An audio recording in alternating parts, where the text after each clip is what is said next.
오늘 우리 말씀의 제목입니다. 한번 따라해볼까요? 하나님을 바라볼 때 관계가 회복됩니다. 초등부는 천상 따라가세요. 그리고 큰일 날 뻔했네.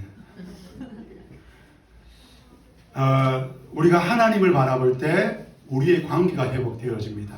우리 옆에 분에게 한번 축복해 줄까요?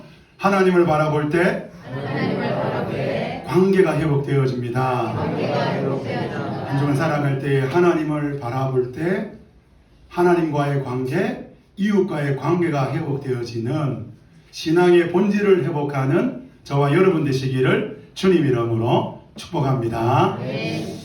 제가 이제 고등학교 때 첫 번째로 태권도 전국 시합을 나간 적이 있습니다. 고등부 헤비급이었는데요. 제가 헤비급 이제 몸무게를 개최한다는 거예요. 방송에 나오니까 어디로 와라. 그래서 제가 거기를 딱 갔습니다. 근데 가니까 이제 고등부 헤비급 선수들이 막 이제 몸무게를 재려고 개최하려고 줄을 쫙 서 있는데 그때서야 비로소 제가 깨달았습니다. 내가 키가 작구나. 키가 크지 않구나. 어릴 적에 어머니가 좀 내가 우유를 좀 먹고 싶다고 그렇게 이야기했는데 집이 가난하다는 이유 하나 때문에 우유 급식을 하지 못했거든요. 그때 내가 우유 급식을 좀 먹었다면, 어머니가 나를 낳을 때 조금만 더 키워줬다면 내 키가 195만 되어도 얼마나 좋을까. 그런 열등감에 빠져본 적이 있습니다. 사람은 감정에 따라서 움직입니다. 그 감정 중에 하나가 열등감인데요. 이 열등감은 자신을 남보다 못하거나 무가치한 그런 인간으로 낮추어서 평가하는 감정입니다. 사실이 아닙니다. 그런데 우리는 이 사실이 아닌 이 감정에 우리의 마음을 빼앗겨서, 그래서 그 열등감 때문에 자기 개발을 하는 사람도 있고, 열등감 때문에 상처 주고 상처 받으면서 그렇게 살아가는 사람도 있는 것이죠. 하버드 대학교의 교육학 교수님이신 그 조세핀 김이라는 분이 있습니다. 이분이 이제 목사님 따님인데요. 이분이 이제 열등감만 가지고 학위를 받으시고 또 한국의 많은 책들도 이렇게 내신 분입니다. 이분이 이런 이야기를 해요. 어떻게 하면 열등감이 사람이 좀 사라지고 열등감 없이 살아갈 수 있을까? 나처럼 없는 사람, 나처럼 불쌍한 사람, 이러지 말라는 거예요. 그러지 말고 자기를 계속해서 묵상하지 말고 더 넓은 세상을 창조하신 하나님과 그 하나님이 나에게 나를 이 세상에 보내신 그 목적을 묵상하고 보라는 거예요. 그러면 열등감을 이기는 인생, 열등감을 극복하는 인생이 된다고 이분이 이야기하는 것을 제가 본 적이 있습니다.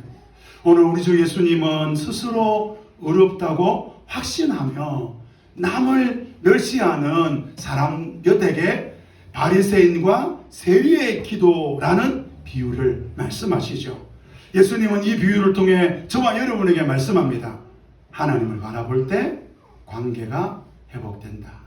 사랑하는 성도 여러분, 오늘 이 본문을 통해서 우리 사천고팍교회 이곳에서 예배하는 우리 모든 성도들이 하나님을 바라볼 때 관계가 회복되어지는 복된 한 주간이 되시기를 주님 이름으로 축복합니다. 아멘. 우리 첫째로 비교하고 살면 관계가 무너집니다. 성도 여러분, 비교하고 살면 뭐가 무너진다고요? 관계가 무너진다고요. 우리 9절 말씀 같이 한번 읽어볼까요? 시작. 스스로 어렵다고 확신하고 남을 멸시하는 몇몇 사람에게 예수께서 이 비유를 말씀했다. 오늘 예수님은 스스로 어렵다고 확신하고 남을 멸시하는 이 몇몇 사람들에게 이 비유를 말씀했습니다. 바리새인과 세리의 기도라는 비유지요. 이 비유를 듣는 사람들은 확신합니다. 나는 어렵다. 나는 스스로 어렵다고 확신합니다. 사람이 어떤 근거에서 어렵다고 확신할 수 있을까요? 이 질문을 좀 풀어보면 이렇습니다. 성도 여러분은 착한 사람입니까? 나쁜 사람입니까? 일부 예배 때도 아무도 답을 안 하시더라고요. 옆에 분 한번 보실까요? 이 옆에 계시는 분은 착한 분입니까? 나쁜 분입니까? 착하신 분. 우리는 대부분 그래도 나는 착한 사람이야 이렇게 생각하는 것 같아요. 나는 정말 나쁜 사람입니다 라고 생각해도 제3자가 지금 아멘 하는 거예요. 고마워. 나는 나쁜 사람이야 라고 해도 제3자가 나보고 당신 정말 나쁜 사람이네 이러면요 화내고 속상하는 게 사람입니다. 무슨 자격으로 나에게 나쁘다고 말하지? 이런 마음이 드는 거예요. 우리는 착한 사람이고 싶습니다. 근데 그 착함의 기준이 어디서 올까요? 비교라는 거예요. 우리는 주변과 나를 비교합니다. 우리는 다른 사람과 나를 비교해 봅니다. 그래서 착한 사람이라고 생각하는 거죠. 저는 얼마 전부터 이거 제 신앙입니다. 신앙. 제 신앙 고백을 따라서 집에서 설거지를 합니다. 이건 내 사명이고 이건 내 예수 믿는 증거고 하나님의 자녀된 길이라고 생각해서 묵묵하게 십자가의 길, 그 설거지의 길을 갑니다. 그렇게 하는데 제 마음에 그런 마음이 올라와요. 나는 착한 남편이야. 나는 착한 목사야. 이런 마음이 슬슬 올라오는 거예요. 그런데 제가 그때 어떤 목사님을 만났습니다. 그 목사님은 결혼하고 30년 혹은 40년 동안 설거지는 기본이고 다른 집안 모든 일을 도맡아 하는 거예요. 그러면 제가 어떤 생각이 들겠습니까? 난 아직 멀었구나. 그런데 또 한 분을 만났는데 어머나 세상에 이분은 결혼하고 한 번도 설거지를 안 했다는 거예요. 그럼 제가 어떤 마음이 들겠습니까? 아니 어떻게 목사가 돼가지고 설거지를 안 할 수 있지? 이렇게 되는 거예요. 그러면서 저를 위로하는 거예요. 야, 그래도 나는 착한 목사, 착한 남편이었구나. 이 넘사벽이라는 말이 있습니다. 내가 절대로 넘을 수 없는 상황이나 사람을 가리키는 말이지요. 오늘 본문에 보면 스스로 어렵다고 여기는 이 사람은 넘사벽과 같은 그 기준을 보고 나는 정말 의로운 사람이야 라고 확신한 게 아니라 자신보다 못한 사람, 나보다 어렵지 못한 사람, 나보다 착하지 못한 사람을 보면서 나는 어렵구나 스스로 확신을 한 것이죠. 오늘 교회 안에도 이런 분들이 있습니다. 나보다 못한 사람을 봅니다. 동시에 나보다 더 대단한 사람들을 봅니다. 그래서 그 사람들을 보면서 어렵다고 여기기도 하고 때로는 열등감에 사로잡히기도 하지요. 10시간 기도하는 성도가 있다고 칩시다. 그 성도가 10시간 기도하는 거예요. 10시간 기도한다. 제가 이불로 이렇게 적은 거예요. 10시간 기도하는 성도 혹시 계십니까? 잘 모르겠습니다. 그 성도가 10시간 기도하는데 어떤 성도를 만났는데 이분은 20시간을 기도하는 거예요. 그럼 어떤 마음이 들겠어요? 우와, 나 10시간 기도하는데 20시간 기도하는 성도가 있네? 행복하다, 즐겁다, 기쁘다. 그런 마음이 안 들어요. 왠지 모를 그런 죄책감이 밀려옵니다. 왜 나는 10시간밖에 기도하지 못할까? 이런 마음, 이런 열등감에 사로잡힙니다. 그러다가 이분이요 1시간 기도하는 성도를 만났어요. 그때부터 어떻게 됩니까? 얼굴이 확 밝아집니다. 그리고 해주고 싶은 이야기가 많아집니다. 왜? 이 사람은 1시간만 기도하는 거예요. 나는 10시간 기도하는데. 저는 20대 초반부터 전도사 사역의 길을 갔습니다. 그래서 오랜 시간 성경을 배웠고요. 그리고 성경을 가르쳐 왔습니다. 이런 제게 성경을 잘 모르는 분들을 만나잖아요. 그러면 저는 막 얼굴이 밝아져요. 좀 모르는 거 있습니까? 그 본문, 성경 박사가 되는 거예요. 우리는 예수만 바라보는 것이 신앙생활이라고 들었습니다. 그리고 예수만 바라보는 것이 신앙생활이라고 생각합니다. 그래 놓고 우리가 지금 누구를 바라보느냐? 서로를 보고 비교하고 그렇게 살아가는 거예요. 그래서 신앙생활이 행복하지 않는 거예요. 나보다 못한 일을 보며 한숨을 짓습니다. 비교하고 판단하고 정죄합니다. 왜 저렇게 살지? 아직도 왜 저래? 이러고 있는 거예요. 그러다가 어느 날 나보다 더 대단한 사람 만나잖아요. 또 한숨 쉽니다.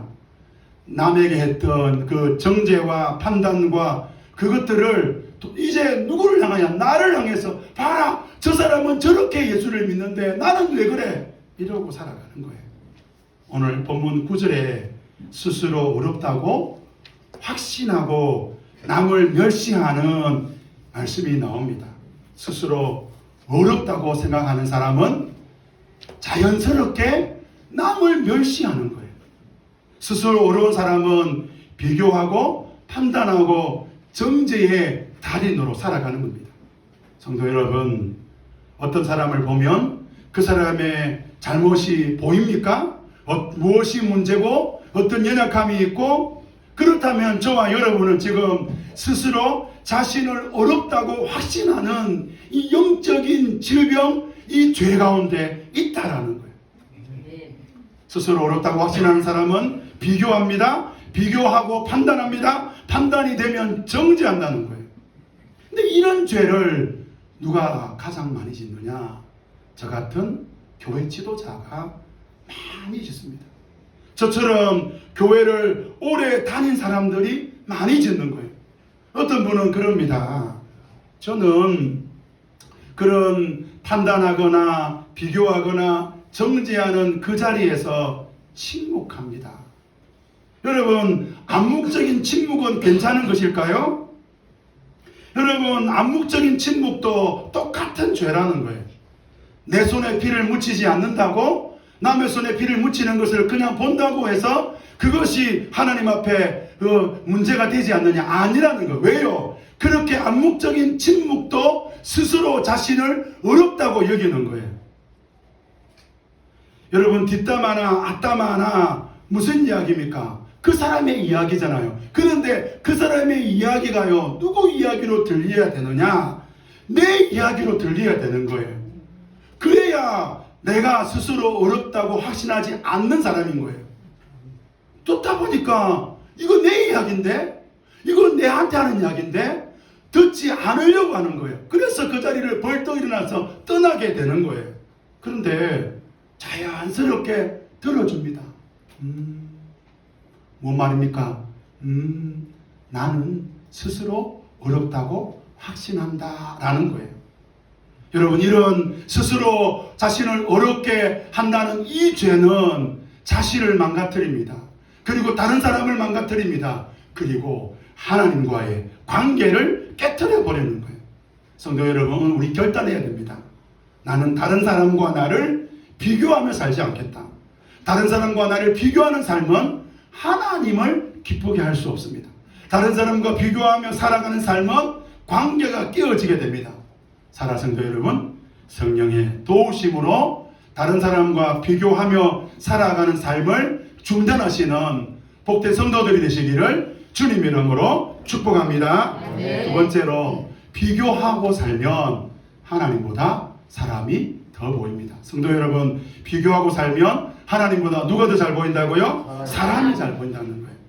예수님은 다른 사람과 비교하며 살기에 실제로 어렵다고 여기면서 동시에 남을 무시하는 사람들에게 비유로 말합니다. 이 비유에는요, 두 사람이 등장하죠. 두 사람이 성전으로 올라가서 기도했는데 한 사람은 바리새파 사람이고 한 사람은 세리라는 거예요. 1세기 유대 사회에서 이렇게 대조되는 두 사람이 성전에서 기도했다? 불가능합니다. 만약에 세리가 기도하고 있으면 바리새파 사람은 그 자리에 가지 않습니다. 그리고 바리새파 사람이 기도하고 있다면 세리는 아예 그 자리를 피해버립니다. 예수님은 지금 있을 수 없는 예를 들어서 말씀하는 거예요. 함께 할 수 없는 두 사람의 이 비유를 통해서 예수님은 저와 여러분에게 비교하며 살아가는 것이 얼마나 위험한지를 말씀해 주고 있는 거죠. 오늘 본문 10절 빨간 글씨 노란 부분 같이 한번 읽어볼까요? 시작. 한 사람은 사람이고 다른 한 사람은 세리였다. 이 바리새파 사람이 먼저 서서 혼잣말로 기도합니다. 우리 11절 12절 노란 부분 같이 한번 읽어봅시다. 시작. 하나님 감사합니다. 나는 남의 것을 빼앗는 자나 불의한 자나 가늠한 자와 같은 다른 사람들과 같지 않으며 더구나 이 세리와는 같지 않습니다. 나는 일회에 2번씩 금식하고 내 모든 소유 중에 11조를 바칩니다. 바리새파 사람이 기도하잖아요. 근데 그 기도를 보면 이 나는이라는 말이 오늘 본문에 3번 나옵니다. 나는이라는 말이 뭐예요? 나는이라는 말은 세리와 자신을 비교하면서, 그래서 이렇게 말할 수 있어요. 하나님 감사합니다. 나는 남의 것을 빼앗는 저 세리와 같지 않습니다. 나는 저 불의한 세리와 같지 않고 가늠한 세리와 같지 않고 나는 세리가 절대로 할 수 없는 일주일에 2번씩 금식하고 내 모든 소유독의 11조를 하나님께 드립니다. 바리새파 사람은 지금 세리와 자신을 비교합니다. 그래서 눈에 하나님이 보이지 않습니다. 하나님께 기도를 하고 있는 그 상황 가운데 바리새파 사람의 눈에는 하나님이 보이는 것이 아니라 세리가 보이는 거예요. 그래서 이 바리새파의 이 기도는 하나님을 향한 경배, 하나님을 향한 간구, 하나님을 향한 감사가 아니라 하나님이 어쨌든 나를 인정해 주세요. 그거예요. 하나님은 경배의 대상이 아닙니다. 하나님은 예배의 대상이 아닙니다. 하나님은 자신의 어려움을 인정해 주는 그런 존재라는 거예요. 사람은요, 눈에 하나가 들어오면요, 다른 게 안 들어와요. 오늘 제가 큰일 났어요. 오늘 우리 3명의 친구가 제 눈에 왔다 갔다 하고 있어요. 우리 하린이도 보이지요. 우리 유리건이도 보이지요. 그러니까요, 지금 제가 설교가 안 돼요. 여러분, 사람은요, 하나를 보잖아요. 그러면요, 다른 데 집중할 수가 없어요. 10년 무사고, 경력 아무리 자랑해도 교통사고 나잖아요. 그럼 뭐라 그래요? 아유, 눈에 안 보이더라고요. 여러분, 저와 여러분이 지금 어떤 사람이 보입니까? 그러면 여러분들은 지금 하나님을 보고 있는 게 아닙니다. 여러분이 하나님을 보고 있다면 그 어떤 사람의 문제가 보이지 않아야 돼요. 그런데 우리는 어느 날부터 사람이 보이는 거예요. 그리고 그 사람의 단점, 그 사람의 인악함, 그 사람의 문제들이 보이는 거죠. 지금 바리새파 사람은 하나님을 보는 것이 아니라 자기 앞에 있는 세리를 보고 있는 거예요. 사랑하는 성도 여러분, 오늘 저와 여러분들은 누구를 보고 있습니까? 그래서 바리새파 사람이 그렇게 세리를 보고 있어서 그래서 행복했을까요? 그래서 감사했을까요? 누구보다도 나는 우리 교회에, 나는 이 공동체에서 신앙생활 1등이야 라고 자부하고 살아가면 그때부터 행복할까요? 뒷담화는 물론 앞담화까지 하는 성도는 행복할까요?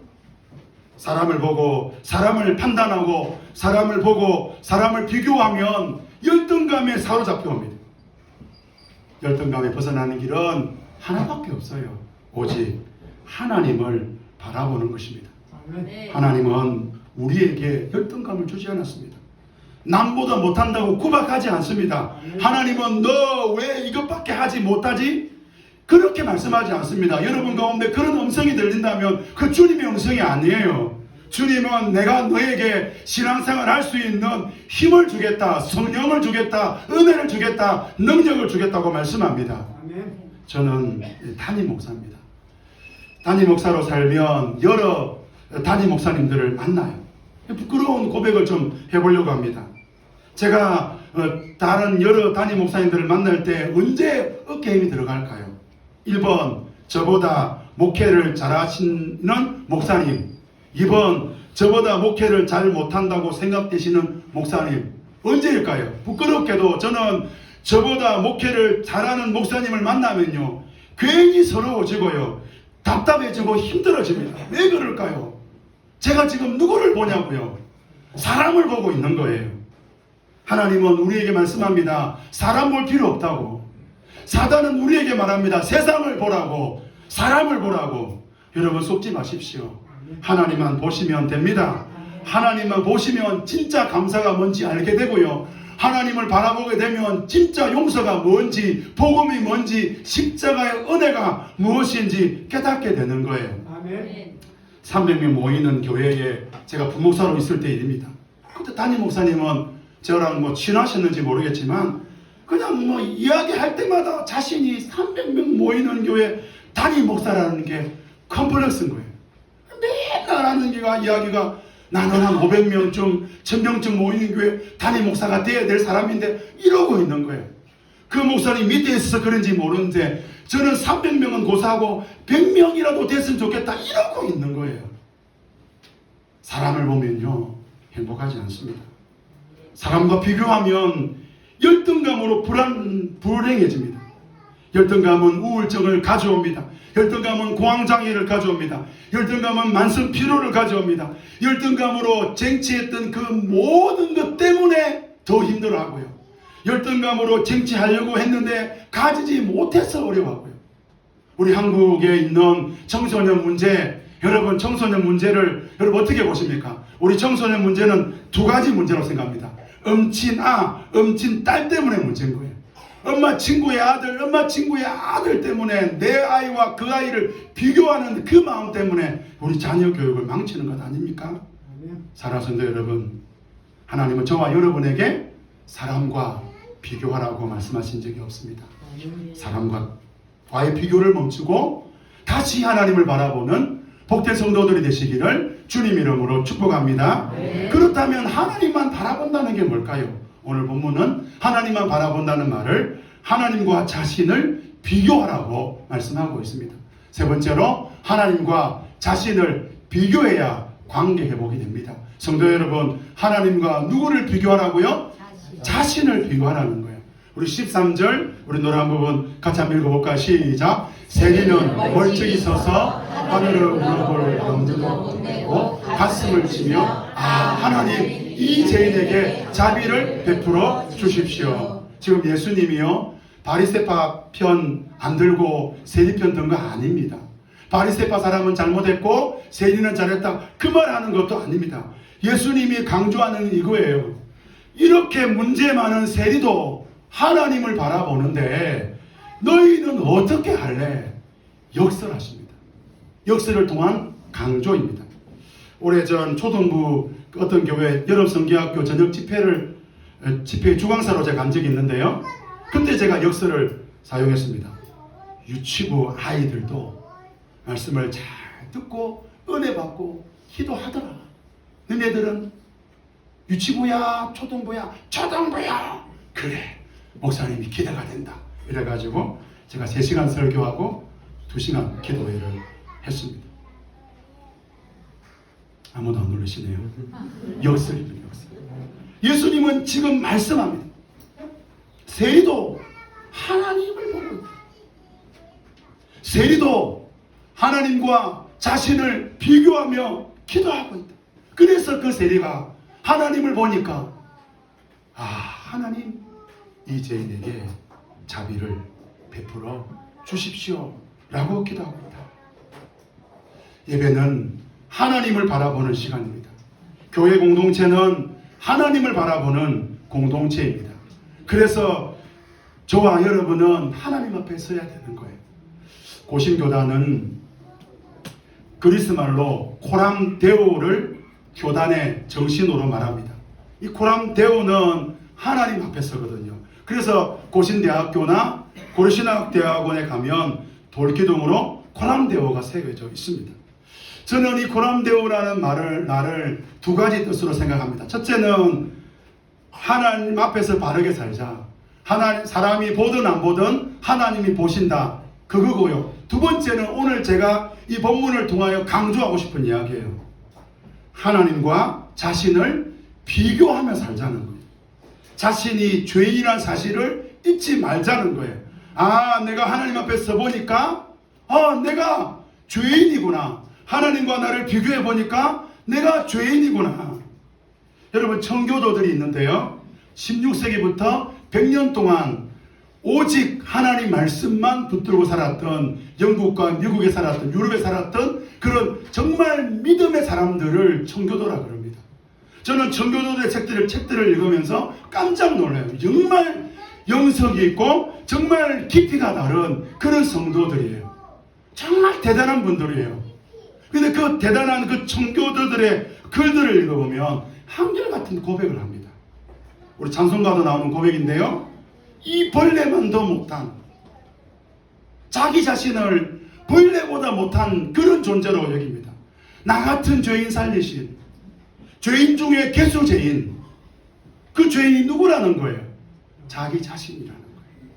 디모데전서 1장 15절에 보면 사도 바울이 목사 디모데에게 하나님이 이루시는 그 구원의 놀라운 지식을 전가하면서 15절 맨 하반절에 이렇게 말합니다. 나는 죄인의 우두머리입니다. 성도 여러분, 누가 의롭다고 인정받을 수 있을까요? 하나님은 어떤 사람의 기도를 받으실까요? 하나님은 어떤 사람을 찾고 계실까요? 우리 본문 14절 노란 부분 같이 한번 읽어볼까요? 시작. 의롭다는 인정을 받고서 자기 집으로 내려간 사람은 저 바리새파 사람이 아니라 이 세례. 왜요? 누구든지 자기를 높이는 사람은 낮아지고, 사람들과 비교해서 사람들과 자신과 다른 사람을 비교해 보니까 자기가 높은 사람이라고 말하는 그 사람은 낮아지고요. 하나님 앞에서 자기를 보니 자기가 얼마나 낮은 자인지 깨달으니까 자신을 낮추는 그 사람은 높아진다고 말하고 있습니다. 사천 고팍교회에 온 지 1년이 되지 않던 어느 날입니다. 여기가 아니고 초전에 십자가도 없고 간판도 없던 그 시골집에서 예배할 때입니다. 그때 어느 날 새벽에 하나님께 기도했어요. 하나님, 우리 교회는 이것이 문제고 저 사람이 문제입니다. 제가 너무 답답하더라고요. 막 이런저런 이야기를, 제 불평과 제 절망과 제 단식과 제 기준을 막 토하고 있는데요. 주님이 맞다 이러시는 거예요. 너무너무 기분이 좋더라고요. 그래가지고 막 더 했어요. 막 다 했어요. 온만 거 다 했어요. 그런데 주님이 이제 제게 그런 마음을 주는 거예요. 그런데 문경구, 그런데 너희 교회에 가장 큰 문제가 뭔지 아느냐? 드디어 주님께서 이 목회에 해답을 주는 것 같더라고요. 주님, 뭐가 문제입니까? 말씀해 주십시오. 종이 듣겠나이다. 사천 고팍교회, 너희 교회의 가장 큰 문제는 바로 너다. 문경구다. 주님, 잘못 말씀하신 거 아니에요? 바로 너다. 그때부터 저는 우리 교회에 어떤 일이 생길 때마다 어떤 사람, 어떤 상황, 어떤 문제를 붙잡고 그것 때문에 고민하긴 하지만 그것에 함몰되지 않으려고 합니다. 결론은 딱 하나입니다. 내가 문제구나. 담임 목사인 내가 문제구나. 저 사람이 문제가 아니라 저 일이 문제가 아니라 내가 문제구나. 성도 여러분, 하나님은 말씀합니다. 나와 비교해라. 성도 여러분, 저와 여러분이 하나님과 여러분 자신을 비교해 보시기를 바랍니다. 여러분, 우리 교회의 가장 큰 문제가 누구예요? 여러분 자신이라는 걸 알게 될 것입니다. 여러분 가정의 시부모, 자녀, 아내, 남편, 자녀가 가장 큰 문제가 아닙니다. 여러분 가정의 가장 큰 문제는 여러분 자신인 것입니다. 오늘 저와 여러분이 하나님과 나를 비교해 볼 때 나를 보게 되는 것입니다. 그럴 때 관계 회복의 역사가 일어나게 되는 것입니다. 그럴 때 하나님 나라가 우리 가운데 이루어지는 것을 보게 되는 것이죠. 한 주간 살아갈 때에 하나님과 나를 비교하는, 하나님을 바라봄으로 삶의 관계 회복의 기적을 이루어가시는 복된 성도들이 되시기를 주님 이름으로 축복합니다. 우리 보좌 앞에 모였네. 우리 찬양할 건데요. 사도 요한이